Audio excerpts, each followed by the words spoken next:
ਵਾਹਿਗੁਰੂ। ਗੁਰੂ ਜੀ ਦੀ ਸਾਜੀ ਨਵਾਜੀ। ਗੁਰੂ ਰੂਪ ਗੁਰੂ ਪਿਆਰੀ ਸਾਧ ਸੰਗਤ ਜੀ, ਵਾਹਿਗੁਰੂ ਜੀ ਕਾ ਖਾਲਸਾ, ਵਾਹਿਗੁਰੂ ਜੀ ਕੀ ਫਤਿਹ। ਗੁਰਮੁਖ ਪਿਆਰਿਓ, ਜੋ ਆਪਾਂ ਨੂੰ ਗੁਰਬਾਣੀ ਗੁਰੂ ਵਿੱਚ ਸਤਿਗੁਰੂ ਉਪਦੇਸ਼ ਬਖਸ਼ਿਸ਼ ਕਰ ਰਹੇ, ਜਿੰਨਾ ਵੀ ਉਪਦੇਸ਼ ਦਿੱਤਾ ਜਾ ਰਿਹਾ ਸਾਰਾ ਆਪਣੇ ਮਨ ਨੂੰ ਦਿੱਤਾ ਜਾਂਦਾ। ਸਾਡੇ ਮਨ ਨੂੰ ਸਮਝਾਇਆ ਜਾਂਦਾ ਵੀ ਕਿਵੇਂ ਅਸੀਂ ਪਰਮਾਤਮਾ ਨਿਰੰਕਾਰ ਵਾਹਿਗੁਰੂ ਤੋਂ ਵਿਛੜੇ ਹਾਂ, ਕਿਵੇਂ ਇੱਧਰ ਆ ਕੇ ਅਸੀਂ ਸੌਂ ਗਏ ਹਾਂ, ਭਰਮ ਦੇ ਵਿੱਚ ਪੈ ਗਏ, ਕਿਵੇਂ ਹੁਣ ਇਹ ਸੁੱਤਾ ਹੋਇਆ ਮਨ ਫਿਰ ਜਾਗੇ ਅਤੇ ਜਾ ਕੇ ਆਪਣੇ ਘਰ ਦੀ ਪਹਿਚਾਣ ਕਰੇ, ਮਾਲਕ ਦੀ ਪਹਿਚਾਣ ਕਰੇ, ਹੁਕਮ ਦੇ ਵਿੱਚ ਆਵੇ ਅਤੇ ਆਪਦਾ ਜਨਮ ਮਰਨ ਦਾ ਚੱਕਰ ਜਿਹੜਾ ਇਹ ਸਦਾ ਵਾਸਤੇ ਖਤਮ ਕਰ ਲਏ। ਹੁਣ ਇਹ ਮੌਕਾ, ਇਹ ਵਾਰੀ ਸਿਰਫ ਆਪਾਂ ਨੂੰ ਹੀ ਹੈ ਮਾਨਸ ਜਾਮੇ ਵਿੱਚ, ਹੋਰ ਕਿਸੇ ਆਕਾਰ ਦੇ ਵਿੱਚ ਵੀ ਇਹ ਸਾਡੇ ਮਨ ਨੂੰ ਮੌਕਾ, ਇਹ ਵਾਰੀ ਨਹੀਂ ਦਿੱਤੀ ਜਾਂਦੀ। ਆਪਾਂ ਰਹਿੰਦੇ ਉਹੀ ਹਾਂ, ਸਿਰਫ ਅਸੀਂ ਅੱਗੇ ਦੀ ਅੱਗੇ ਆਕਾਰ ਬਦਲਦੇ ਆ ਰਹੇ। ਧਿਆਨ ਦਾ ਸਾਰਾ ਖੇਲ ਜਿੱਧਰ ਨੂੰ ਧਿਆਨ ਹੁੰਦਾ ਹੈ ਉਧਰ ਨੂੰ ਹੀ ਸਾਨੂੰ ਭੇਜ ਦਿੰਦੇ, ਉਹੀਓ ਸਾਨੂੰ ਆਕਾਰ ਮਿਲ ਜਾਂਦੇ। ਹੁਣ ਆਪਾਂ ਉਹੀ ਹਾਂ ਜਿਉਂ ਅਸੀਂ ਸਤਿਯੁਗ ਤੋਂ ਚੱਲੇ ਹਾਂ, ਅੱਗੇ ਦੀ ਅੱਗੇ ਆਪਾਂ ਆਕਾਰ ਬਦਲਦੇ ਆ ਰਹੇ ਹਾਂ। ਆਪਾਂ ਹੈ ਉਹੀ ਹਾਂ ਆਪ, ਆਪਣੇ ਆਪੇ ਤੋਂ ਭਾਵ ਵੀ ਅਸੀਂ ਹਾਂ ਮਨ। ਬਈ ਮਨ ਉਹੀ ਰਹਿੰਦਾ, ਇਹਨੂੰ ਕੱਪੜਾ ਹੋਰ ਚੜ੍ਹਾ ਦਿੰਦੇ ਮਨ ਦੇ ਉੱਤੇ, ਇਹਨੂੰ ਆਕਾਰ ਹੋਰ ਦੇ ਦਿੰਦੇ। ਮਾਰੇ ਫਰਮਾਉਂਦੇ ਜੋ ਤੂੰ ਹਾਂ ਜੁਗਤ ਸਹਿ ਸਹਿ ਕਾਇਆ ਫਿਰ ਪਲਟੀਏ। ਬਈ ਆਪਾਂ ਉਹੀ ਹਾਂ, ਮਨ ਜੋਤ ਉਹੀ ਹੈ, ਇਹ ਕਾਇਆ ਪਲਟ ਜਾਂਦਾ, ਆਕਾਰ ਇਹਨੂੰ ਹੋਰ ਦੇ ਦਿੰਦੇ, ਕੱਪੜਾ ਹੋਰ ਦੇ ਦਿੰਦੇ। ਹੁਣ ਆਪਾਂ ਨੂੰ ਆਹ ਕੱਪੜਾ ਮਿਲਿਆ ਮਾਨਸ ਜਾਮਾ 84 ਲੱਖ ਜੂਨ ਤੋਂ ਉੱਤਮ, ਇਹਦੇ ਵਿੱਚ ਹੀ ਹੁਣ ਆਪਾਂ ਨੂੰ ਇਹ ਮੌਕਾ, ਇਹ ਵਾਰੀ ਦਿੱਤੀ ਜਾਂਦੀ ਵੀ ਹੁਣ ਅਸੀਂ ਪਹਿਚਾਣ ਕਰ ਲਈਏ ਆਪਣੇ ਆਪੇ ਦੀ ਵੀ ਅਸੀਂ ਕੌਣ, ਕਿੱਥੋਂ ਆਏ ਹਾਂ, ਕਿਹਨੇ ਸਾਨੂੰ ਭੇਜਿਆ। ਤੇ ਅਸੀਂ ਮੁਸਾਫਰ ਹਾਂ। ਹੁਣ ਅਸੀਂ ਕਿੰਨਾ ਕੁ ਸਮਾਂ ਇੱਥੇ ਰਵਾਂਗੇ ਤੇ ਅੱਗੇ ਅਸੀਂ ਜਾਵਾਂਗੇ ਕਿੱਥੇ ਜਦੋਂ ਸਾਡਾ ਸਮਾਂ ਖਤਮ ਹੋਏਗਾ। ਇਹ ਫਿਰ ਆਪਾਂ ਹੁਣ ਭੇਦ ਲੈਣਾ ਸਤਿਗੁਰਾਂ ਪਾਸੋਂ। ਜਦੋਂ ਹੁਣ ਆਪਾਂ ਆਉਂਦੇ ਹਾਂ ਸਤ ਸੰਗਤ ਦੇ ਵਿੱਚ, ਜਦੋਂ ਆ ਕੇ ਜੀਵ ਇੱਥੇ ਸਤਿਗੁਰਾਂ ਨੂੰ ਨਮਸਕਾਰ ਕਰਦਾ ਹੈ, ਫਿਰ ਜਦੋਂ ਵਾਪਸ ਮੁੜਦਾ ਤੇ ਮਹਾਰਾਜ ਕਹਿੰਦੇ ਵੀ ਸਾਡੀ ਗੱਲ ਵੀ ਸੁਣੋ, ਵੀ ਕੀ ਤੁਹਾਨੂੰ ਪਤਾ ਵੀ ਤੁਸੀਂ ਕੌਣ ਹੋ, ਕਿੱਥੋਂ ਆਏ ਹੋ, ਤੁਹਾਡਾ ਪਿਛੋਕੜ ਕੀ ਹੈ, ਅਤੇ ਕਿੰਨੀ ਕੁ ਮੁੱਦਤ ਤੁਹਾਡੇ ਕੋਲ ਮੁੱਦਤ ਹੁੰਦਾ ਸਮਾਂ, ਵੀ ਕਿੰਨਾ ਕੁ ਸਮਾਂ ਤੁਸੀਂ ਹੁਣ ਆਹ ਘਰ ਦੇ ਵਿੱਚ ਰਹੋਗੇ। ਫਿਰ ਜਦੋਂ ਤੁਹਾਡਾ ਦਿੱਤਾ ਹੋਇਆ ਸਮਾਂ ਖਤਮ ਹੋਏਗਾ ਤੇ ਫਿਰ ਅੱਗੇ ਤੁਸੀਂ ਜਾਓਗੇ ਕਿੱਥੇ। ਇਹ ਆਪਣੇ ਮਨ ਨੂੰ ਸਵਾਲ ਕੀਤਾ ਸਤਿਗੁਰਾਂ ਨੇ। ਪੁੱਛਦੇ ਨੇ, ਕੀ ਪੁੱਛਦੇ? ਮਹਾਰਾਜ ਫਰਮਾਉਂਦੇ, ਸੁਣ ਰੇ ਤੂੰ ਕੌਣ ਕਹਾਂ ਤੇ ਆਇਓ, ਇਹ ਤੀ ਨਾ ਜਾਣੋ ਕਿਤੇ ਕੁ ਮੁੱਦਤ ਚਲਤੇ ਖਬਰ ਨਾ ਪਾਇਓ। ਹੁਣ ਆਪਾਂ ਨੂੰ ਕਹਿੰਦੇ ਵੀ ਜੇ ਤੁਹਾਨੂੰ ਨਹੀਂ ਭੇਤ ਵੀ ਅਸੀਂ ਕਿੱਥੋਂ ਆਏ, ਕਿੰਨਾ ਕੁ ਸਮਾਂ ਅਸੀਂ ਇੱਥੇ ਰਹਿਣਾ, ਸਾਨੂੰ ਇਹ ਵੀ ਨਹੀਂ ਭੇਤ ਤੇ ਕਹਾਂ ਜਾਣਾ ਕਿੱਥੇ, ਸਾਨੂੰ ਇਹ ਵੀ ਨਹੀਂ ਭੇਤ। ਫਿਰ ਮਹਾਰਾਜ ਕਹਿੰਦੇ ਵੀ ਤੁਸੀਂ ਪੁੱਛਦੇ ਕਿਉਂ ਨਹੀਂ? ਵੀ ਜੇ ਸਾਨੂੰ ਨਹੀਂ ਪਤਾ ਵੀ ਅਸੀਂ ਕਿੱਥੋਂ ਆਏ ਹਾਂ ਤੇ ਫਿਰ ਗੁਰਬਾਣੀ ਗੁਰੂ ਤੋਂ ਪੁੱਛ ਲਓ।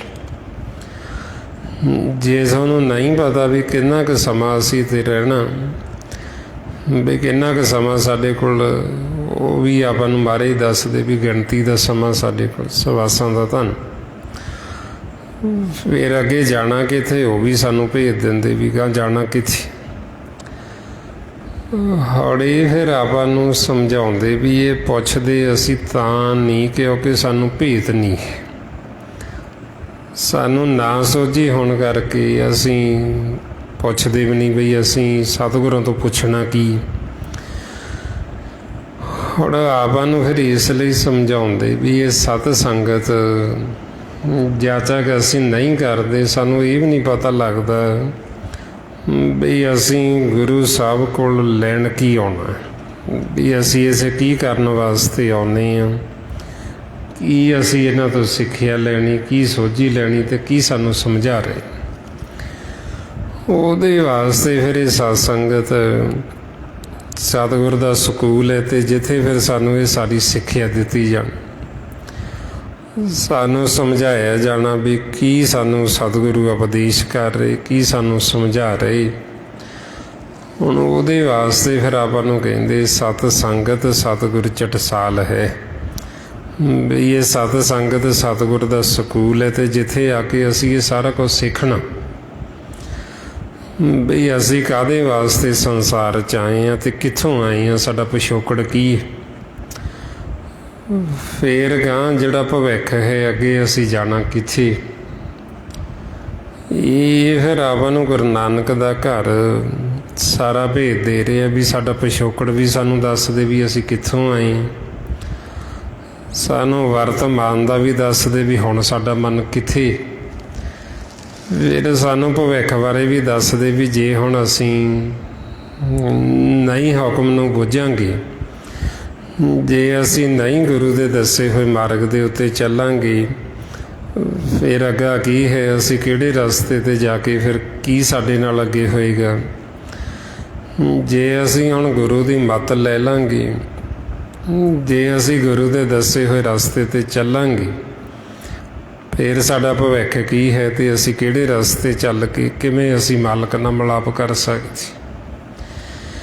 ਇਹ ਹੁਣ ਆਪਾਂ ਨੂੰ ਸਤਿਗੁਰੂ ਦੋਵੇਂ ਰਸਤਿਆਂ ਦਾ ਭੇਜ ਦਿੰਦੇ ਵੀ ਦੋ ਰਾਹ ਨੇ, ਇੱਕ ਨੂੰ ਕਹਿੰਦੇ ਲਿਵ ਦਾ ਰਸਤਾ ਅਤੇ ਦੂਸਰਾ ਧਾਤ ਦਾ ਰਸਤਾ। ਜਿਹੜਾ ਤਾਂ ਲਿਵ ਦਾ ਰਸਤਾ ਹੈ ਗੁਰਮੁਖਾਂ ਦਾ ਰਸਤਾ, ਮਾਲਕ ਪਰਮਾਤਮਾ ਨੂੰ ਮਿਲਾਪ ਦਾ ਰਸਤਾ। ਜਿਹੜਾ ਧਾਤ ਦਾ ਰਸਤਾ ਹੈ ਮਨਮੁਖਾਂ ਦਾ ਰਾਹ ਹੈ। ਇਹ ਜਿਹੜਾ ਰਾਹ ਅੱਗੇ ਜੂਨਾਂ 'ਚ ਜਾਂਦਾ, ਅੱਗੇ ਆਕਾਰਾਂ ਦੇ ਵਿੱਚ ਜਾਂਦਾ। ਹੌੜੇ ਦੋ ਹੀ ਰਾਹ ਨੇ, ਤੀਜਾ ਹੋਰ ਕੋਈ ਰਾਹ ਨਹੀਂ ਹੈ। ਮਹਾਰਾਜ ਫਰਮਾਉਂਦੇ ਲਿਵ ਧਾਤ ਦੋਇ ਰਾਹੋ ਹੈ, ਹੁਕਮੀ ਕਾਰ ਕਮਾਈ। ਬਈ ਇਹ ਦੋ ਹੀ ਰਾਹ ਨੇ, ਤੀਜਾ ਮਹਾਰਾਜ ਕਹਿੰਦੇ ਹੋਰ ਕੋਈ ਰਾਹ ਨਹੀਂ। ਜ਼ਿਆਦਾ ਹੁਣ ਅਸੀਂ ਲਿਵ ਦੇ ਮਾਰਗ 'ਤੇ ਚੱਲ ਕੇ ਵਾਹਿਗੁਰੂ ਨਾਲ ਮਿਲਾਪ ਕਰ ਲਈਏ।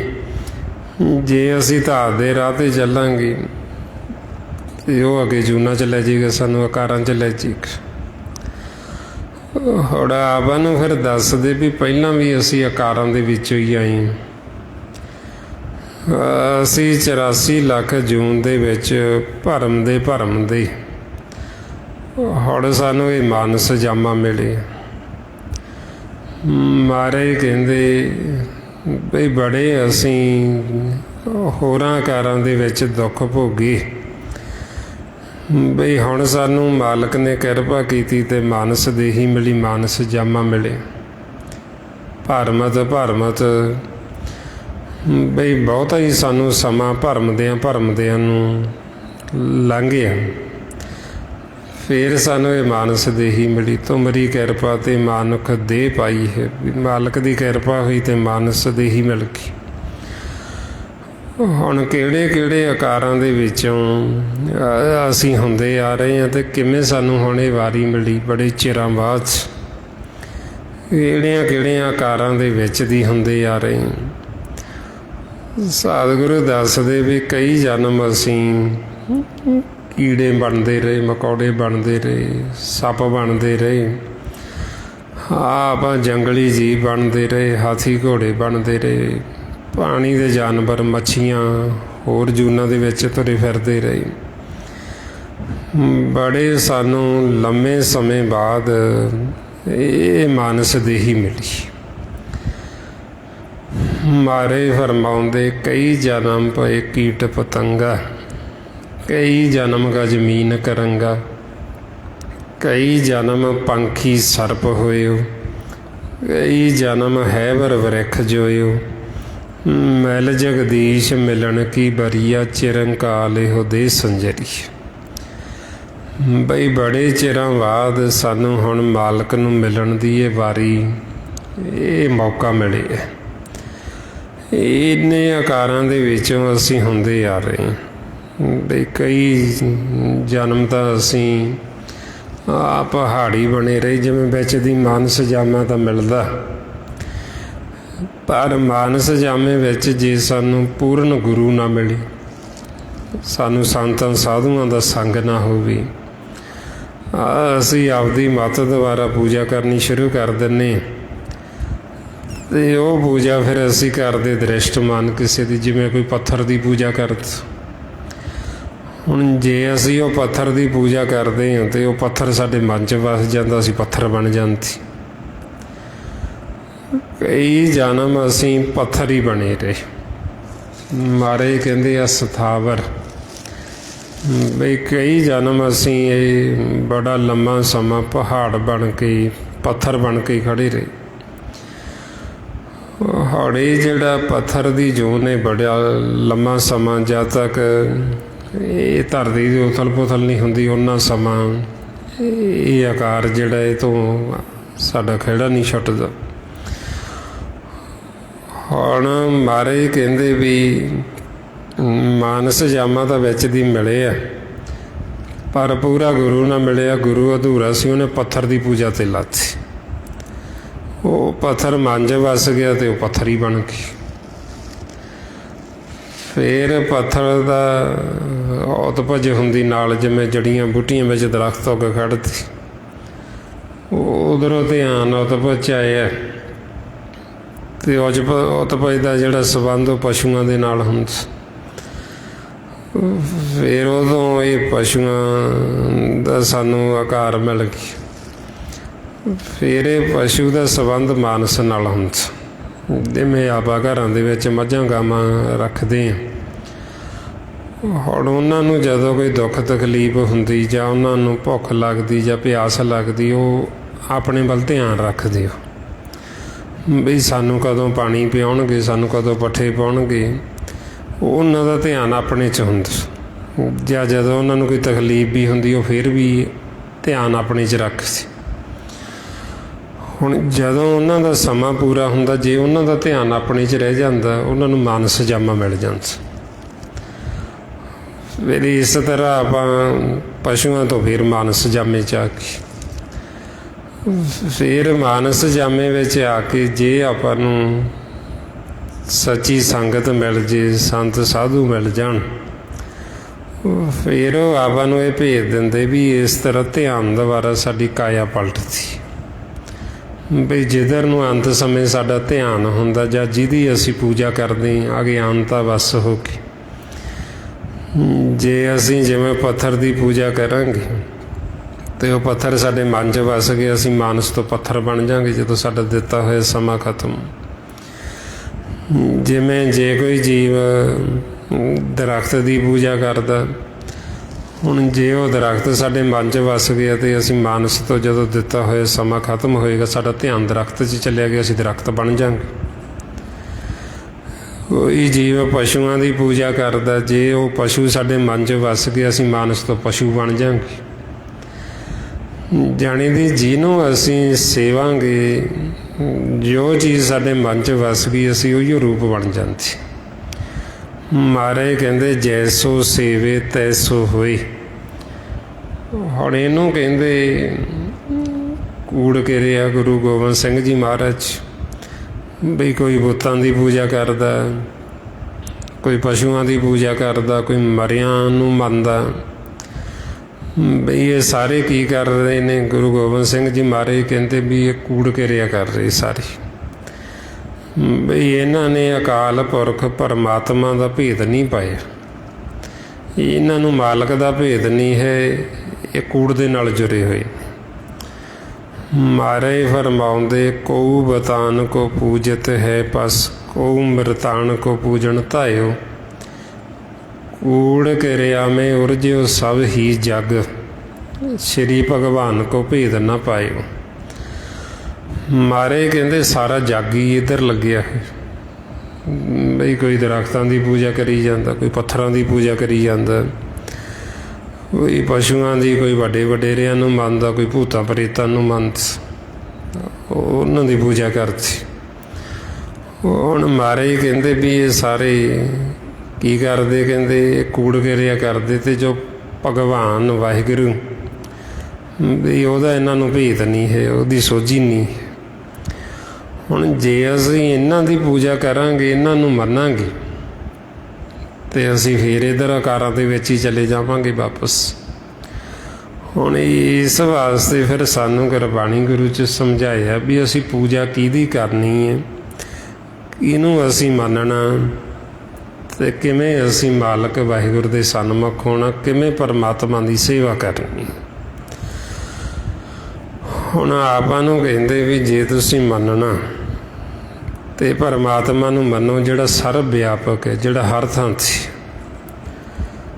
ਅਤੇ ਜਿਹਦਾ ਕੋਈ ਰੂਪ ਰੰਗ, ਕੋਈ ਰੇਖ ਭੇਖ ਨਹੀਂ, ਜਿਹਦੀ ਕੋਈ ਜਾਤ ਪਾਤ ਨਹੀਂ ਹੈ, ਜਿਹੜਾ ਕਿ ਨਿਰੋਲ ਪ੍ਰਕਾਸ਼ ਰੂਪ ਹੈ, ਉਹਦੇ ਪਰਥਾਏ ਸਾਨੂੰ ਰੋਜ਼ ਗੁਰੂ ਗੋਬਿੰਦ ਸਿੰਘ ਜੀ ਮਹਾਰਾਜ ਫਰਮਾਉਂਦੇ ਚੱਕਰ ਚਿਹਨ ਔਰ ਵਰਨ ਜਾਤ ਔਰ ਪਾਤ ਨਹਿੰਜੀ, रूप रंग और रेख भेख को कह न सकत के, चल मूरत अनुभव प्रकाश अमतोज कहीजे।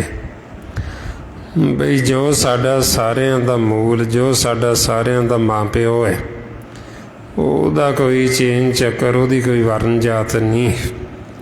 ਉਹ ਕੀ ਹੈ? ਮਹਾਰਾਜ ਕਹਿੰਦੇ ਨਿਰੋਲ ਪ੍ਰਕਾਸ਼, ਪਰਮਾਤਮਾ ਪ੍ਰਕਾਸ਼ ਰੂਪ ਅਤੇ ਹਰ ਥਾਂ 'ਤੇ ਮੌਜੂਦ ਹੈ। ਐਸੀ ਕੋਈ ਥਾਂ ਨਹੀਂ ਜਿੱਥੇ ਉਹ ਨਾ ਹੋਵੇ। ਆਪਾਂ ਉਹਦੇ ਵਿੱਚ ਹੀ ਵੱਸਦੇ ਹਾਂ, ਉਹ ਸਾਡੇ ਵਿੱਚ ਵੱਸਦਾ, ਅਸੀਂ ਉਹਦੇ ਵਿੱਚ ਵੱਸਦੇ। ਮਹਾਰਾਜ ਕਹਿੰਦੇ ਕਿਹੋ ਜਿਹਾ? ਕਹਿੰਦੇ ਵੀ ਜਿਵੇਂ ਦਰਪਣ ਹੁੰਦਾ, ਦਰਪਣ ਕਹਿੰਦੇ ਸ਼ੀਸ਼ੇ ਨੂੰ। ਮਹਾਰਾਜ ਕਹਿੰਦੇ ਸੋ ਤੁਮ ਹੀ ਮੈਂ ਬਸੇ ਨਿਰੰਤਰ ਨਾਨਕ ਦਰਪਣ ਨੇ। ਬਈ ਸਾਡੇ ਵਿੱਚ ਹੀ ਵੱਸਦਾ ਅਤੇ ਨਿਰੰਤਰ ਲਗਾਤਾਰ ਵੱਸਦਾ, ਅਤੇ ਕਿੱਦਾਂ ਦਾ? ਕਹਿੰਦੇ ਦਰਪਣ ਵਰਗ, ਸ਼ੀਸ਼ੇ ਵਰਗਾ ਸ਼ੁੱਧ। ਜਿਵੇਂ ਆਪਾਂ ਪਾਣੀ ਦੇ ਵਿੱਚ ਦੇਖਦੇ ਹਾਂ, ਆਪਾਂ ਨੂੰ ਆਪਣਾ ਮੁੱਖ ਨਜ਼ਰ ਆਉਂਦਾ, ਇਸੇ ਤਰ੍ਹਾਂ ਹੀ ਭਗਤ ਨਾਮਦੇਵ ਜੀ ਕਹਿੰਦੇ ਬਈ ਸਾਡਾ ਜਿਹੜਾ ਬੀਠਲ ਮਾਲਕ ਵਾਹਿਗੁਰੂ ਉਹ ਇੱਦਾਂ, फरमाउंदे ने पानी माहे देख मुख जैसा नामे को स्वामी बीठल ऐसा। भी जो साडा बीठल मालक परमात्मा निरंकार वाहिगुरु ਉਹ ਇੱਦਾਂ ਦਾ ਜਿਵੇਂ ਫੁੱਲ ਹੈ ਉਹਦੇ ਵਿੱਚ ਖੁਸ਼ਬੂ ਵਸਦੀ, ਇਸੇ ਤਰ੍ਹਾਂ ਹੀ ਉਹ ਸਾਡੇ ਅੰਦਰ ਵਸਤ ਤੇ ਹਰ ਥਾਂ 'ਤੇ पोह पमद ज्यों वास वस्त है मुकर में जैसे शाही। बई इस तरह वो साडे विच असीं उहदे विच वसते, जिवें पानी दे विच मच्छी रहिंदी, हुण उहदे अंदर भी पानी है ते बाहर भी चार छपेरे पानी है, वो पानी दे विच ही चलदी फिरदी। हुण इसे तरह ही आपां वाहिगुरू दे विच चलते फिरते हैं, सारा कुछ जो भी आप करते वो ही करते हैं। महाराज इसलिए फिर आपन समझाते बई साडे जिहड़े हथ ने हथ भी दूर हो, साडे हथां तो भी नेड़े वसत। फरमाउंदे ने कहो रविदास हाथ पै नेड़े सहजे होई सो होई रे। बई मालक साडे हथां तो भी नेड़े, ਹੁਣ ਇੰਨਾ ਨੇੜੇ ਵਸਦਾ ਤੇ ਸਾਤੋਂ ਦੂਰ ਨਹੀਂ। ਮਹਾਰਾਜ ਸੱਚੇ ਪਾਤਸ਼ਾਹ ਇਸ ਲਈ ਸਾਡੇ ਮਨ ਨੂੰ ਸਮਝਾਉਂਦੇ, ਇਹ ਮਨ ਮਤ ਜਾਣ ਹਰ ਦੂਰ ਹੈ ਸਦਾ ਵੇਖ ਹਦੂਰ। ਵੀ ਇਹ ਨਾ ਸਮਝ ਵੀ ਪਰਮਾਤਮਾ ਦੂਰ ਹੈ, ਉਹ ਸਾਤੋਂ ਕੋਈ ਦੂਰ ਨਹੀਂ ਹੈ, ਉਹ ਸਭ ਤੋਂ ਨੇੜੇ ਸਾਡੀ ਉਹੀਓ ਵਸਤ। ਹੁਣ ਸਾਡੇ ਤੇ ਮਾਲਕ ਦੇ ਵਿੱਚ ਜਿਹੜਾ ਪੜਦਾ ਹੈ ਉਹ ਹਉਮੈ ਦਾ ਪਿਆ ਹੋਇਆ, ਹਉਮੈ ਦਾ ਪੜਦਾ ਪਿਆ ਹੋਣ ਕਰਕੇ ਅਸੀਂ ਮਾਲਕ ਨੂੰ ਦੂਰ ਸਮਝਦੇ। ਮਹਾਰਾਜ ਫਰਮਾਉਂਦੇ ਹਉ ਹਉ ਭੀਤ ਭਇਓ ਹੈ ਬੀਚੋ ਸੁਨਤ ਦੇਸ ਨਿਕਟਾਇਓ। ਭਾਵੇਂ ਰੀਕੇ ਪਾਤ ਪਾਰ ਦੋ ਬਿਨ ਪੇਖੇ ਦੂਰ ਆਇਓ। ਬਈ ਕਾਗਜ਼ ਤੋਂ ਵੀ ਬਰੀਕ ਸਾਡੇ ਤੇ ਮਾਲਕ ਦੇ ਵਿੱਚ ਪੜਦਾ ਪਿਆ ਹੈ, ਉਹ ਪੜਦੇ ਕਰਕੇ ਅਸੀਂ ਦੂਰ ਹਾਂ ਪਰਮਾਤਮਾ 'ਚ। ਹੁਣ ਐਸੀ ਅਵਸਥਾ ਦੇ ਵਿੱਚ ਸਤਿਗੁਰੂ ਆਪਾਂ ਨੂੰ ਸਮਝਾਉਂਦੇ ਬਈ ਸਭ ਤੋਂ ਨੇੜੇ ਸਾਡੇ ਮਾਲਕੀ ਸਾਨੂੰ ਸਵਾਸ ਦੇ ਕੇ ਜਿਉਂਦਾ ਰੱਖ ਰਹੇ, ਸਾਰੇ ਪਾਸੇ ਮੌਜੂਦ ਹੈ। ਆਪਾਂ ਜਿੱਥੇ ਵੀ ਚਲੇ ਜਾਈਏ ਉੱਥੇ ਹੀ ਸਾਡੇ ਨਾਲ ਹੈ ਤੇ ਸਾਨੂੰ ਸਵਾਸ ਦੇ ਰਹੇ। ਚਾਰ ਛਪੇਰੇ ਆਪਣੇ ਮੌਜੂਦ ਹੈ, ਜਿੱਧਰ ਨੂੰ ਵੀ ਮੁੱਖ ਕਰਾਂਗੇ ਉੱਧਰੋਂ ਹੀ ਪਾ ਦਿੰਦੇ, ਕਿਉਂਕਿ ਸਰਬ ਵਿਆਪਕ ਨੇ। ਜਿਵੇਂ ਬੱਚਾ ਛੋਟਾ ਹੁੰਦਾ ਆਪਣੇ ਆਪ ਕੁਝ ਖਾ ਪੀ ਨਹੀਂ ਸਕਦਾ, ਮਾਂ ਪਿਓ ਦੇ ਮੁੱਖ 'ਚ ਪਾਉਂਦੇ, ਇਸੇ ਤਰ੍ਹਾਂ ਹੀ ਆਪਣਾ ਸਭਨਾਂ ਦਾ ਮਾਂ ਪਿਓ ਹੈ। ਮਹਾਰਾਜ ਕਹਿੰਦੇ ਸਭਨਾਂ ਕਾ ਮਾਂ ਪਿਓ ਆਪ ਹੈ ਆਪੇ ਸਾਰ ਕਰੀ। ਵੀ ਸਾਰਿਆਂ ਦਾ ਮਾਂ ਪਿਓ ਆਪ ਹੈ ਤੇ ਸਾਰਿਆਂ ਦੀ ਸਾਰ ਲੈਂਦਾ ਉਹ ਆਪ ਹੀ। ਮਾਲਕ ਸਭਨਾਂ ਨੂੰ ਸਵਾਸ ਦੇ ਕੇ ਸਭਨਾਂ ਦੀ ਪਾਲਣਾ ਪੋਸ਼ਣਾ ਕਰ ਰਿਹਾ, ਤੇ ਜੋ ਜੋ ਸਾਨੂੰ ਲੋੜ ਹੈ ਸਾਡੇ ਮਨ ਦੀਆਂ ਸਾਡੇ ਤਨ ਦੀਆਂ ਲੋੜਾਂ ਪੂਰੀਆਂ ਕਰਦਾ ਰਹਿੰਦਾ। ਹੁਣ ਆਪਾਂ ਨੂੰ ਫਿਰ ਸਮਝਾਉਂਦੇ ਵੀ ਸਭ ਤੋਂ ਨੇੜੇ ਮਾਲਕ ਤੇ ਇੱਕ ਇੱਕ ਸਵਾਸ ਸਾਡੇ ਮੁੱਖ 'ਚ ਪਾ ਰਿਹਾ ਤੇ ਸਾਨੂੰ ਗਰਾਹੀ ਦੇ ਕੇ ਸਾਹਮਣਿਓਂ ਦੇਖਦਾ। ਮਾਰੇ ਫਰਮਾਉਂਦੇ ਆਪੇ ਕਰਤਾ ਕਰ ਘਰ ਵੇਖੇ ਜਿੰਦਾ ਸਾਸ ਗਿਰਾਹਾ ਹੈ।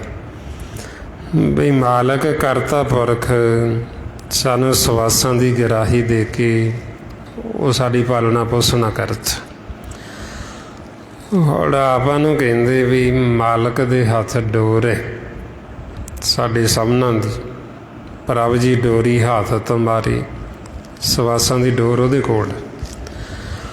ਹੁਣ ਇਹ ਸਵਾਸਾਂ ਦੇ ਨਾਲ ਹੀ ਸਾਡਾ ਜੀਵਨ ਹੈ।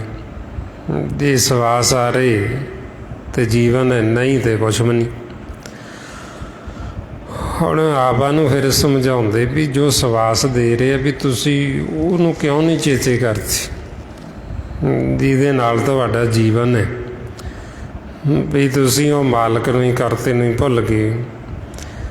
ਹੁਣ ਇੱਕ ਤਾਂ ਸਾਡੀ ਲਿਵ ਨਾਮ ਦੇ ਨਾਲੋਂ ਟੁੱਟੀ, ਨਾਦ ਦੇ ਨਾਲੋਂ ਜੋ ਮਾਲਕ ਦੀ ਆਵਾਜ਼ ਸੀ ਅਸੀਂ ਉਹ ਨਾਮ ਤੋਂ ਦੂਰ ਚਲੇ ਗਏ। ਦੂਸਰਾ ਅਸੀਂ ਜੋ ਸਾਨੂੰ ਮਾਲਕ ਸਵਾਸ ਦੇ ਰਹੇ ਹੈ, ਇਹ ਜੋ ਸਾਨੂੰ ਪਾਉਣ ਆ ਰਹੀ ਹੈ ਅਸੀਂ ਉਹ ਸਵਾਸ ਦੇਣ ਵਾਲੇ ਨੂੰ ਵੀ ਭੁੱਲ ਕੇ ਸਵਾਸਾਂ ਦੇ ਨਾਲੋਂ ਵੀ ਸੰਬੰਧ ਤੋੜ ਲਏ। ਹੁਣ ਜਿਹੜੇ ਜੀਵ ਫਿਰ ਪਾਉਣ ਤੋਂ ਵੀ ਜਿਨ੍ਹਾਂ ਨੇ ਸੰਬੰਧ ਤੋੜ ਲਿਆ, ਸਵਾਸ ਜਿਹੜਾ ਦੇਣ ਵਾਲਾ ਹੈ, ਫਿਰ ਉਹਨਾਂ ਨੂੰ ਕਹਿੰਦੇ ਵੀ ਇਹ ਤਾਂ ਜਿਉਂਦੇ ਹੀ ਮਰੇ ਹੋਏ ਸੰਸਾਰ ਦੇ ਵਿੱਚ। ਵੀ ਇਹਨਾਂ ਦਾ ਜਿਹੜਾ ਸੰਸਾਰ ਦੇ ਵਿੱਚ ਆਉਣਾ ਉਹ ਵਿਅਰਥ, ਕਿਉਂਕਿ ਜੋ ਮਾਲਕ ਸਵਾਸ ਦੇ ਰਿਹਾ ਉਹ ਸਵਾਸ ਦੇਣ ਵਾਲੇ ਨੂੰ ਹੀ ਭੁੱਲੇ ਬੈਠੇ, ਸਵਾਸਾਂ ਨੂੰ ਹੀ ਭੁੱਲੇ ਬੈਠੇ। ਫਿਰ ਇਸ ਅਵਸਥਾ ਦੇ ਵਿੱਚ ਕਹਿੰਦੇ ਬਈ ਇਹ ਮਰੇ ਹੋਏ ਨੇ, ਇਹ ਜਿਉਂਦੇ ਜੀ ਇਹ ਲਾਸ਼ਾਂ ਨੇ। ਬਈ ਮੁੱਖ ਤੋਂ ਅਸੀਂ ਕਿੰਨੀਆਂ ਵੀ ਗਿਆਨ ਦੀਆਂ ਗੱਲਾਂ ਕਰ ਲਈਏ, ਇਹ ਸਰੀਰ ਨੂੰ ਅਸੀਂ ਕਿੰਨਾ ਵੀ ਸਵਾਰ ਲਈਏ, ਕਿੰਨਾ ਵੀ ਸੋਹਣਾ ਬਣਾ ਲਈਏ, ਕਿੰਨਾ ਸੋਹਣਾ ਲਿਬਾਸ ਪਹਿਨ ਲਈਏ, ਪਰ ਜੇ ਸਵਾਸ ਦੇਣ ਵਾਲੇ ਦੇ ਨਾਲ ਪ੍ਰੀਤੀ ਨਹੀਂ, ਮਾਲਕ ਦੇ ਨਾਲ, ਫਿਰ ਤਾਂ ਕਹਿੰਦੇ ਵੀ ਜਿਉਂਦੇ ਹੀ ਮਰੇ ਹੋਏ ਨੇ। ਜਿਵੇਂ ਇੱਕ ਮਰੇ ਹੋਏ ਦੇਹ ਨੂੰ ਸ਼ਿੰਗਾਰਿਆ ਹੰਸ, ਜਿਵੇਂ ਆਪਾਂ ਦੇਖਦੇ ਹਾਂ ਨਾ ਸੰਸਾਰ 'ਚ ਕੋਈ ਜੀਵ ਦੇਹ ਛੱਡ ਜਾਂਦਾ, ਉਹ ਜਦੋਂ ਦੇਹ ਛੱਡਦਾ ਉਹਨੂੰ ਨਹਾਉਂਦੇ ਧਵਾਉਂਦੇ, ਉਹਦੇ 'ਤੇ ਕੱਪੜੇ ਪਾ ਦਿੰਦੇ, ਉਹਨੂੰ ਸ਼ਿੰਗਾਰ ਦਿੰਦੇ। ਹੁਣ ਉਹਨੂੰ ਜਿਹੜਾ ਸ਼ਿੰਗਾਰਿਆ ਹੋਇਆ ਉਹਨੂੰ ਤਾਂ ਕੋਈ ਲਾਭ ਨਹੀਂ ਹੈ। ਔਰ ਇਸੇ ਤਰ੍ਹਾਂ ਹੀ ਸਤਿਗੁਰੂ ਕਹਿੰਦੇ ਵੀ ਜਿਹੜੇ ਜੀਵ ਫਿਰ ਮਾਲਕ ਨੂੰ ਭੁੱਲ ਗਏ, ਉਹ ਇਸ ਤਰ੍ਹਾਂ ਜਿਵੇਂ ਵੀ ਮਰੀ ਨੂੰ ਸ਼ਿੰਗਾਰਿਆ ਹੰਸ। ਸਤਿਗੁਰੂ ਕਹਿੰਦੇ ਵੀ ਮੁੱਖ ਜਿਹੜਾ ਉਹ ਬੇਸ਼ੱਕ ਮੁੱਖ ਤੋਂ ਗਿਆਨ ਦੀਆਂ ਗੱਲਾਂ ਕਰਦੇ, ਬੜੇ ਦੇਖਣ ਨੂੰ ਸੁੰਦਰ ਲੱਗਦੇ, ਫਰਮਾਉਂਦੇ ਅਤਿ ਸੁੰਦਰ ਲੀਨ ਚਤਰ ਮੁੱਖ ਗਿਆਨੀ ਧਨਵੰਤ, ਮਿਰਤ ਕਹੀਏ ਨਾਨਕਾ ਜੇ ਪ੍ਰੀਤ ਨਹੀਂ ਭਗਵੰਤ। ਬਈ ਇਹ ਦੇਖਣ ਨੂੰ ਬੜੇ ਸੋਹਣੇ ਲੱਗਦੇ, ਲਿਬਾਸ ਬੜਾ ਸੋਹਣਾ ਪਾਇਆ ਹੋਇਆ, ਪਰ ਅੰਦਰੋਂ ਮਾਲਕ ਦੇ ਨਾਲ ਪ੍ਰੀਤ ਕੋਈ ਨਹੀਂ, ਸਵਾਸ ਦੇਣ ਵਾਲੇ ਨਾਲ ਪ੍ਰੀਤ ਕੋਈ, ਤੇ ਕਹਿੰਦੇ ਮਰੇ ਹੋਏ ਨੇ। ਇਸ ਵਾਸਤੇ ਫਿਰ ਆਪਾਂ ਨੂੰ ਸਮਝਾਉਂਦੇ ਬਈ ਜੇ ਅਸੀਂ ਮਾਲਕ ਨੂੰ ਭੁੱਲੇ ਰਹੇ, ਜੇ ਅਸੀਂ ਨਾ ਉਹ ਸਵਾਸ ਦੇਣ ਵਾਲੇ ਨੂੰ ਚੇਤੇ ਕੀਤਾ, ਨਾ ਉਹਦੇ ਨਾਲ ਅਸੀਂ ਸੰਪਰਕ ਰੱਖਿਆ, ਫਿਰ ਅਸੀਂ ਜੀਵਨ ਦਾ ਲਾਹਾ ਨਹੀਂ ਖੱਟ ਸਕਾਂਗੇ। ਅਸੀਂ ਇੱਥੋਂ ਜੀਵਨ ਦੀ ਬਾਜੀ ਨੂੰ ਹਾਰ ਕੇ ਜਾਵਾਂਗੇ। ਜਦੋਂ ਇੱਕ ਵਾਰ ਸਾਤੋਂ ਇਹ ਮਾਨਸ ਜਾਮਾ ਹੱਥੋਂ ਨਿਕਲਿਆ, ਫਿਰ ਪਤਾ ਨਹੀਂ ਕਿੰਨੇ ਕੁ ਯੁੱਗ ਲੰਘ ਜਾਣ। ਅੱਗੇ ਕਿਹੜਾ ਸਾਨੂੰ ਇਹ ਮਾਨਸ ਦੇ ਹੀ ਸੌਖੀ ਮਿਲੀ, ਕਈ ਯੁੱਗ ਲੰਘ ਜਾਂਦੇ। ਮਹਾਰਾਜ ਕਹਿੰਦੇ ਫਿਰਤ ਫਿਰਤ ਬਹੁਤੇ ਯੁੱਗ ਹਾਰਿਓ ਮਾਨਸ ਦੇ ਲਈ। ਬਈ ਕਿੰਨੇ ਯੁੱਗ ਅਸੀਂ ਲੰਘ ਗਏ ਖੇਲ ਨੂੰ ਹਾਰਦੇ ਹਾਰਦੇ, ਅਤੇ ਹੁਣ ਸਾਨੂੰ ਕਿਤੇ ਵਾਰੀ ਮਿਲੀ, ਮੌਕਾ ਮਿਲਿਆ ਵੀ ਹੁਣ ਇਹ ਜਿੱਤ ਲੈਣ। ਜੇ ਹੁਣ ਫਿਰ ਅਸੀਂ ਨਾ ਮਾਲਕ ਨਾਲ ਮਿਲਾਪ ਕੀਤਾ, ਨਾ ਅਸੀਂ ਨਾਮ ਦੇ ਨਾਲ ਲੈਵਾ ਆਪਣੀ ਜੋੜੀ, ਨਾ ਅਸੀਂ ਸਵਾਸ ਦੇਣ ਵਾਲੇ ਨਾਲ ਜੋੜੀ, ਅਤੇ ਅਸੀਂ ਫਿਰ ਵਾਪਸ ਮੁੜ ਜਾਵਾਂਗੇ। ਫਿਰ ਇੱਥੋਂ ਵਾਪਸ ਮੁੜਿਆ ਹੋਇਆ ਫਿਰ ਜੀਵ ਨੂੰ ਛੇਤੀ ਕਰਕੇ ਵਾਰੀ ਮੌਕਾ ਮਿਲਦਾ ਨਹੀਂ।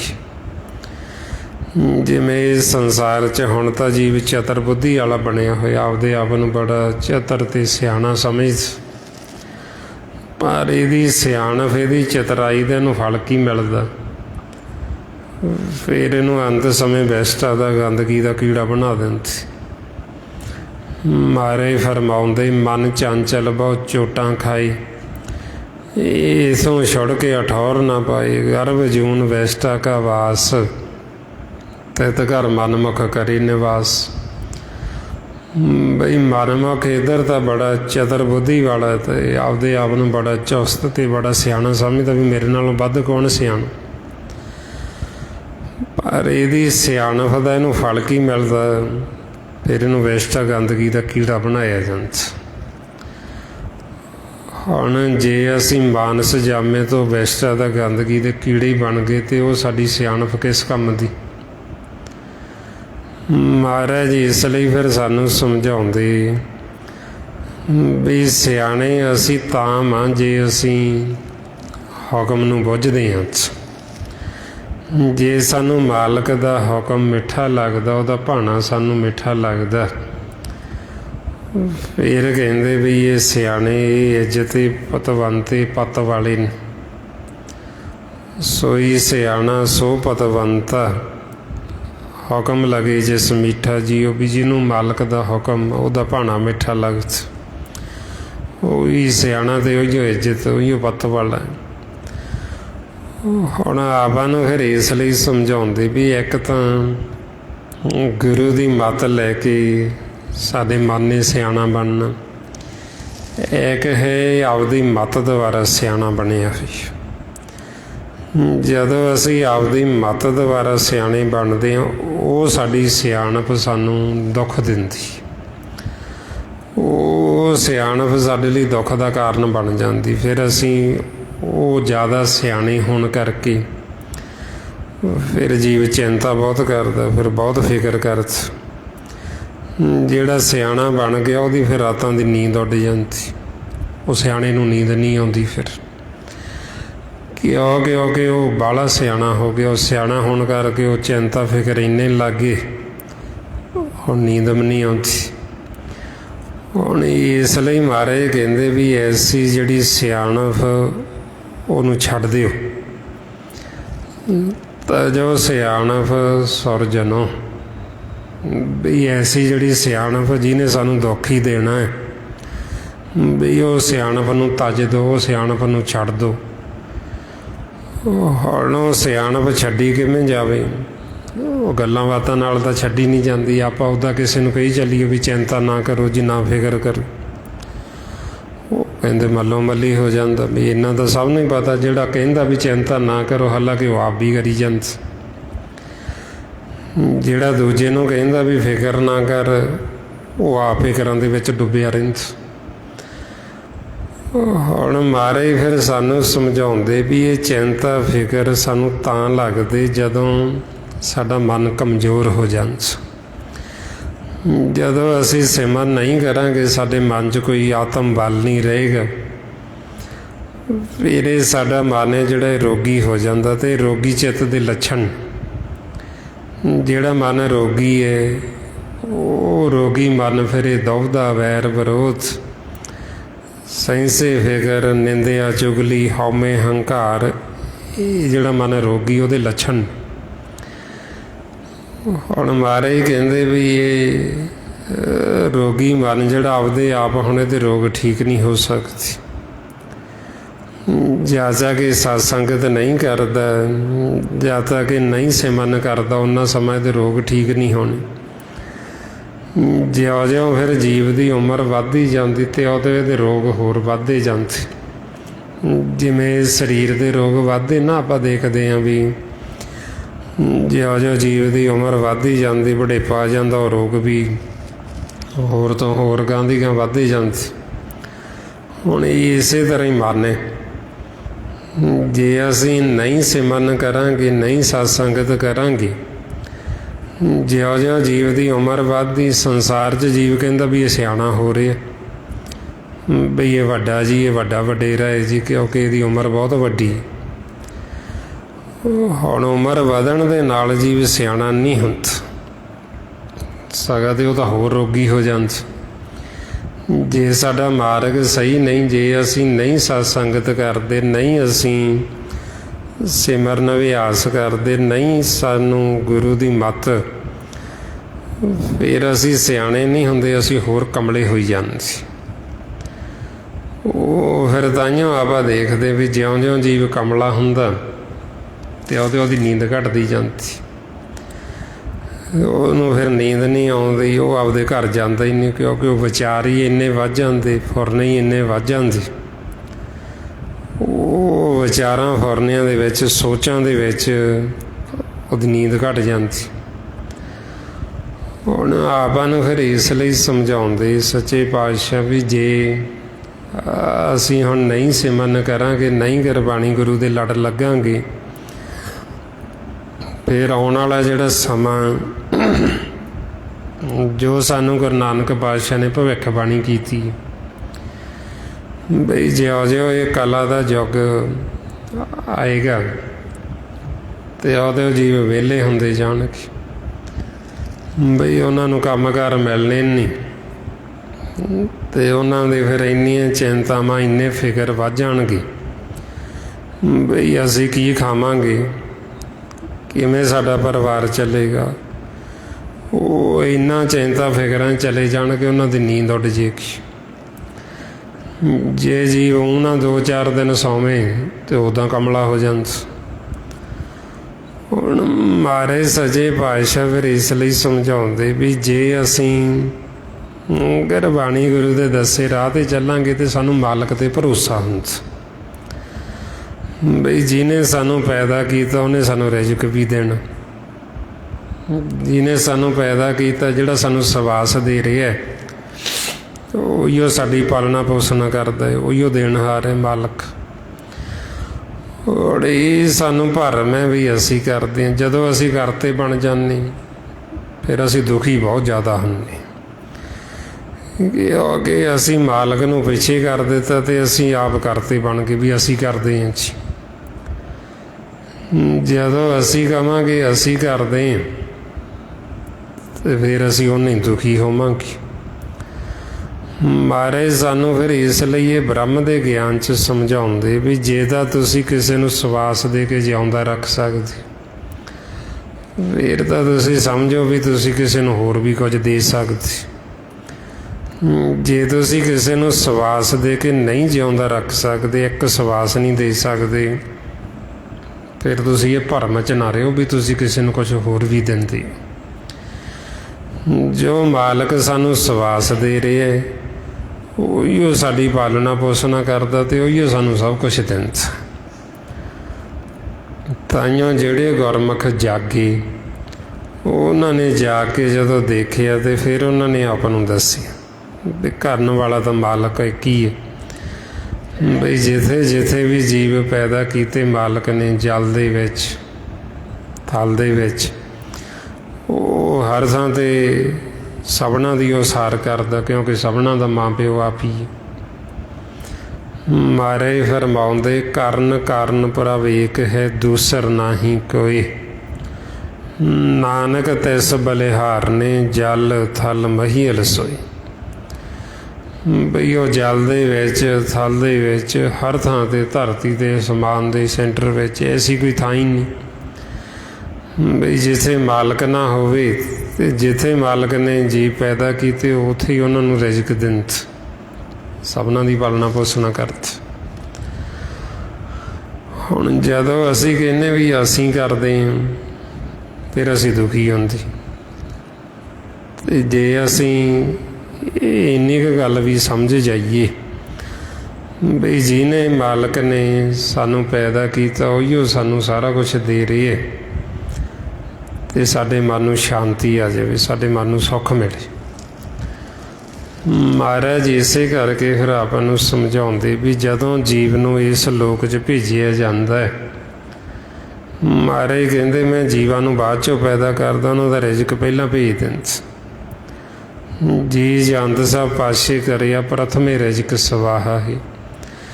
ਵੀ ਜੀਵ ਜਨਤਾ ਨੂੰ ਮੈਂ ਬਾਅਦ 'ਚੋਂ ਪੈਦਾ ਕਰਦਾ, ਪ੍ਰਥਮ ਪਹਿਲਾਂ ਉਹਨਾਂ ਦਾ ਮੈਂ ਰਿਜ਼ਕ ਦਾ ਪ੍ਰਬੰਧ ਕਰਦਾ। ਹੁਣ ਆਪਾਂ ਨੂੰ ਜਦੋਂ ਸਮਝਾਉਂਦੇ ਵੀ ਪਹਿਲਾਂ ਹੀ ਸਾਡਾ ਕੀਤਾ ਹੋਇਆ, ਜਿੰਨੀ ਸਾਨੂੰ ਲੋੜ ਹੈ ਉਹਨਾਂ ਦਾ ਮਾਲਕ ਸਮੇਂ ਸਮੇਂ ਮੁਤਾਬਕ ਸਾਡੀਆਂ ਸਾਰੀਆਂ ਲੋੜਾਂ ਪੂਰੀਆਂ ਕਰਦਾ ਹੀ ਰਹਿੰਦਾ। ਪਰ ਜਦੋਂ ਸਾਨੂੰ ਮਾਲਕ 'ਤੇ ਪ੍ਰਤੀਤ ਨਹੀਂ, ਭਰੋਸਾ ਨਹੀਂ, ਅਸੀਂ ਲੋਭ ਵੱਸ ਹੋ ਜਾਂਦੇ। ਲੋਭ ਵੱਸ ਹੋ ਕੇ ਫਿਰ ਅਸੀਂ ਲੋੜ ਤੋਂ ਵੱਧ ਮੰਗਦੇ। ਫਿਰ ਉਦੋਂ ਕਹਿੰਦੇ ਵੀ ਜੋ ਤੁਸੀਂ ਮੰਗਦੇ ਹੋ ਵਿਆਖਿਆ ਯਹਿਰ ਆ ਤੁਹਾਡੇ ਵਾਸਤੇ, ਜਿਹਨੂੰ ਤੁਸੀਂ ਮੰਗ ਰਹੇ ਹੋ ਇਹ ਵਿਆਖਿਆ ਯਹਿਰ ਨੇ ਤੁਹਾਡੇ ਨਾਲ ਨਹੀਂ ਜਾਣਾ। ਜਿਹਨੇ ਤੁਹਾਡੇ ਨਾਲ ਜਾਣਾ, ਜਿਹਨੇ ਤੁਹਾਡੀ ਸਾਰ ਲੈਣੀ ਉਹ ਨਾਮ ਹੈ।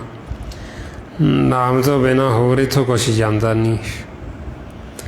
ਮਹਾਰਾਜ ਤਾਂਹੀਓ ਫਰਮਾਉਂਦੇ ਸਾਥ ਨਾ ਚਾਲੇ ਬਿਨ ਭਜਨ ਵਿਖਿਆ ਸਗਲੀ ਸ਼ਾਰ, ਹਰ ਹਰ ਨਾਮ ਕਮਾਵਣਾ ਨਾਨਕ ਇਹੋ ਧਨ ਸਾਰ।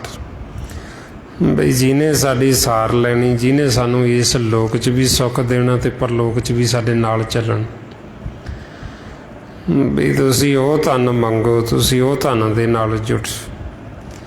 ਹੁਣ ਜਿਹੜੇ ਗੁਰਮੁਖਾਂ ਨੂੰ ਸੋਝੀ ਆ ਗਈ, ਜਿਨ੍ਹਾਂ ਨੂੰ ਭੇਤ ਆ ਗਿਆ, ਉਹ ਕਹਿੰਦੇ ਵੀ ਮੈਂ ਕੀ ਮੰਗਾਂ, ਬਈ ਇਹ ਸੰਸਾਰ ਦੇ ਵਿੱਚ ਤਾਂ ਮੈਨੂੰ ਕੋਈ ਚੀਜ਼ ਸਦਾ ਥਿਰ ਰਹਿਣ ਵਾਲੀ ਦਿਸਦੀ ਨਹੀਂ। ਬਈ ਜੇ ਤੁਸੀਂ ਸਾਡੇ 'ਤੇ ਤੁੱਠੇ ਹੀ ਹੋ, ਜੇ ਤੁਸੀਂ ਕਿਰਪਾ ਕਰਨੀ ਹੈ ਤਾਂ ਮੇਰੀ ਐਸੀ ਕਿਰਪਾ ਕਰੋ ਵੀ ਸਾਡੀ ਪ੍ਰੀਤ ਨਾਮ ਦੇ ਨਾਲ ਪੈ ਜੇ, ਤੇਰੇ ਚਰਨਾਂ ਦੇ ਨਾਲ ਸਾਡੀ ਪ੍ਰੀਤ ਬਣ ਜੇ। ਮਾਰੇ ਫਰਮਾਉਂਦੇ ਹੋ ਕਿਆ ਮੰਗੂ, ਕਿਸੇ ਥਿਰ ਨਾ ਰਹਾਈ, ਮੈਂ ਦੀਜੇ ਨਾਮ ਪਿਆਰੀ ਜੀਓ। ਬਈ ਮੈਂ ਕੀ ਮੰਗਾਂ, ਸੰਸਾਰ 'ਚ ਤਾਂ ਮੈਨੂੰ ਕੋਈ ਚੀਜ਼ ਸਦਾ ਥਿਰ ਰਹਿਣ ਵਾਲੀ ਦਿੰਦੀ ਨਹੀਂ। ਬਈ ਜਿਹਨੂੰ ਮੈਂ ਮੰਗ ਲਾਂ ਅਤੇ ਬਈ ਇਹ ਤਾਂ ਮੇਰੇ ਕੋਲ ਹੀ ਰਹਿਣੀ ਸਦਾ ਜੀ, ਇਹਨੇ ਤਾਂ ਜਾਣਾ ਹੀ ਨਹੀਂ ਇੱਥੋਂ। ਸਦਾ ਤਾਂ ਅਸੀਂ ਖੁਦ ਨਹੀਂ ਇੱਥੇ ਰਹਿਣਾ। ਇਹ ਸਰੀਰ ਹੈ ਜਿਹੜਾ, ਇਹ ਨਾਸਵਾਨ, ਅਤੇ ਇਹਦੇ ਨਾਲ ਜਿਹੜੀਆਂ ਜੁੜੀਆਂ ਹੋਈਆਂ ਪਦਾਰਥ ਵਸਤੂਆਂ ਉਹ ਵੀ ਨਾਸਵਾਨ। ਉਹ ਹੁਣ ਇਹ ਜਿਹੜਾ ਆਪਾਂ ਇਕੱਠਾ ਕਰਨ ਲੱਗੇ ਹੋਏ ਹਾਂ, ਉਹਨਾਂ ਸਮਾਂ ਹੀ ਅਸੀਂ ਖਾ ਪੀ ਸਕਦੇ ਜਿੰਨਾ ਸਮਾਂ ਸਵਾਸ ਚੱਲਦੇ ਨੇ। ਜਦੋਂ ਸਵਾਸ ਖਤਮ ਹੋ ਗਈ ਅਤੇ ਫਿਰ ਅਸੀਂ ਇੱਥੋਂ ਕੁਝ ਖਾ ਪੀ ਨਹੀਂ ਸਕਦੇ। ਸਾਸ ਗਏ ਕਾਇਆ ਢਲ ਪਾਏ, ਤਾਂ ਕਿ ਪਾਛੇ ਕਿਛ ਨਾ ਖਾਈ, ਫਿਰ ਨਹੀਂ ਕੁਛ ਕਰ ਸਕਦੇ। ਮਾਰੇ ਮਨ ਨੂੰ ਫਿਰ ਕਹਿੰਦੇ ਵੀ ਤੂੰ ਕਿਉਂ ਮੂਰਖ ਬਣਿਆ, ਤੂੰ ਕਾਹਦਾ ਮਾਣ, ਕਾਹਦਾ ਹੰਕਾਰ ਕਰਤ।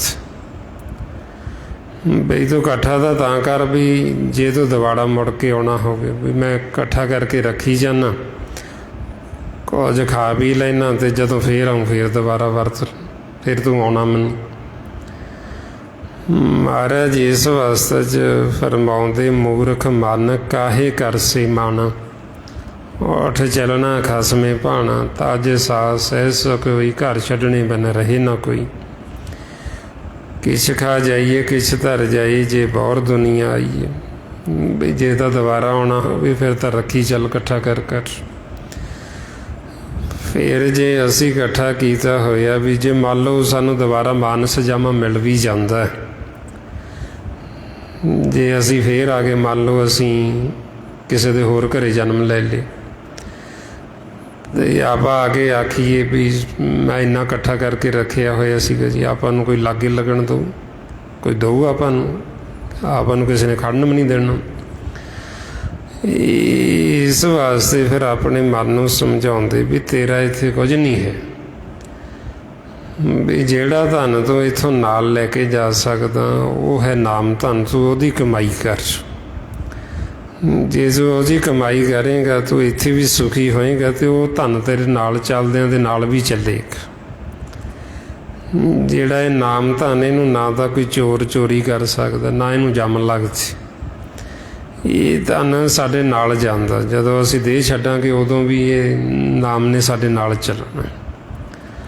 ਮਹਾਰਾਜ ਇਸ ਲਈ ਫਰਮਾਉਂਦੇ, ਇਸ ਧਨ ਕੋ ਜੰਮ ਜੋ ਨਾ ਸਕਈ, ਨਾ ਤਸ ਕਰ ਲੈ ਜਾਏ। ਇਹੋ ਹਰ ਧਨ ਜੀਏ ਸੇਤੀ ਰੱਬ ਰਿਹਾ, ਜੀਏ ਨਾਲ ਹੀ ਜਾਏ, ਵੀ ਨਾਲ ਹੀ ਜਾਣਾ। ਹੁਣ ਤਾਂ ਫਿਰ ਸਾਨੂੰ ਕਹਿੰਦੇ ਵੀ ਉਹ ਕਮਾਈ ਕਰੋ ਜਿਹਨੇ ਤੁਹਾਡੇ ਨਾਲ ਜਾਣਾ। ਵੀ ਸੰਸਾਰ ਦਾ ਠੀਕ ਹੈ, ਇਹ ਵੀ ਕਰ ਲਓ, ਕਿਉਂਕਿ ਇਹ ਵੀ ਸਾਡੇ ਕੋਲ ਦੋਵੇਂ ਧਨ ਹੋਣੇ ਜ਼ਰੂਰੀ ਨੇ। ਸ਼ਰਮ ਧਰਮ ਦੋਏ ਨਾਨਕਾ, ਜੇ ਧਨ ਪੱਲੇ ਪਾਈ। ਇੱਧਰ ਸੰਸਾਰ ਦੇ ਵਿੱਚ ਇਹ ਧਨ ਵਾਸਤੇ ਜੇ ਅਸੀਂ ਕਿਸੇ ਅੱਗੇ ਹੱਥ ਅੱਡਾਂਗੇ ਅਤੇ ਆਪਾਂ ਕਹਿੰਦੇ ਵੀ ਸਾਨੂੰ ਸ਼ਰਮ ਆਉਂਦੀ ਹੈ ਜੀ, ਸਾਡੀ ਇੱਜ਼ਤ ਨਹੀਂ ਰਹਿੰਦੀ, ਪੱਤ ਨਹੀਂ ਰਹਿੰਦੀ। ਅਤੇ ਜੇ ਹੁਣ ਸਾਡੇ ਕੋਲ ਨਾਮ ਧਨ ਨਹੀਂ ਹੋਏਗਾ, ਸਾਨੂੰ ਉੱਧਰ ਬੇਇੱਜ਼ਤ ਕੀਤਾ ਜਾਏਗਾ, ਬੇਪੱਤ ਕੀਤਾ ਜਾਏਗਾ, ਜੰਮ ਨੰਗਾ ਕਰਕੇ ਲੈ ਕੇ ਜਾਣਗੇ, ਬੇਇੱਜ਼ਤ ਕਰਕੇ ਲੈ ਕੇ ਜਾਣਗੇ। ਇਸ ਵਾਸਤੇ ਫਿਰ ਸਾਨੂੰ ਗੁਰੂ ਨਾਨਕ ਪਾਤਸ਼ਾਹ ਸਮਝਾਉਂਦੇ ਵੀ ਉਹ ਧਨ ਨੂੰ ਆਪਦਾ ਮਿੱਤਰ ਨਾ ਸਮਝਿਓ, ਜਿਹੜਾ ਇਕੱਠਾ ਕੀਤਾ ਹੋਇਆ ਤਾਂ ਸਾਡੇ ਕੋਲ ਹੋਵੇ, ਪਰ ਫਿਰ ਵੀ ਉਹ ਚੱਲਦਿਆਂ ਦੇ ਨਾਲ ਸਾਡੇ ਚੱਲੇ ਨਾ, ਅਤੇ ਸਾਨੂੰ ਜੰਮਾਂ ਦੀ ਮਾਰ ਸਹਿਣੀ ਪਵੇ, ਜੰਮ ਸਾਡੇ ਸਿਰ ਦੇ ਵਿੱਚ ਡੰਡੇ ਮਾਰਨ। ਮਾਰੇ ਕਹਿੰਦੇ, ਸੋ ਧਨ ਮਿੱਤਰ ਨਾ ਕਾਢੀਏ, ਜਿਤ ਸਿਰ ਚੋਟਾਂ ਖਾਈ। ਹੌਲੀ ਇਸ ਤਰ੍ਹਾਂ ਆਪਾਂ ਨੂੰ ਸਮਝਾਉਂਦੇ ਵੀ ਇਹ ਸੰਸਾਰ ਦਾ ਧਨ, ਇਹ ਤਨ ਵਾਸਤੇ ਅਤੇ ਨਾਮ ਧਨ ਮਨ ਵਾਸਤੇ।